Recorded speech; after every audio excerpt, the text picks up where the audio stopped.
Chintalapudi lift irrigation project ఉంది 65% మన government లో కంప్లీట్ చేశారు. ఉమా గారు మినిస్టర్ ఉన్నప్పుడు బాగా తిరిగి దాన్ని కష్టపడి మీద పడుకునేవాడు, పడుకుంది చేసేటోడు, బాగా దాన్ని చాలా బాగా చేశారు. అది వచ్చిందంటే old Eluru parliament green belt లా తయారైపోయింది.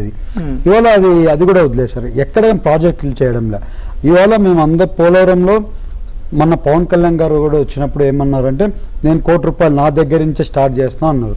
నేను చెప్పిన నేను కూడా స్టార్ట్ చేస్తాను, మీరుతో నా సొంత డబ్బులతో మన ఇద్దరం కలిసి స్టార్ట్ చేద్దాం. సో వీళ్ళు ఈ 33,000 కోట్లైనా 35,000 కోట్లైనా ఇప్పుడు పవన్ కళ్యాణ్ గారికి మోదీ గారికి పవన్ కళ్యాణ్ గారు అంటే బాగా ఇష్టం.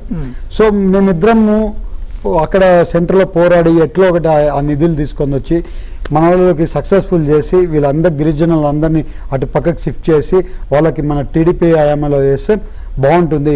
అది కూడా ఈసారి వచ్చే 5 ఏళ్ళలో పోలవరం ప్రాజెక్ట్ కంప్లీట్ చేస్తే 40 ఏళ్ళ కళ, మన రాష్ట్రానికి 40 ఏళ్ళ కళ. ఆ కళలో నేను కూడా ఒక భాగస్వామి అవుతాను.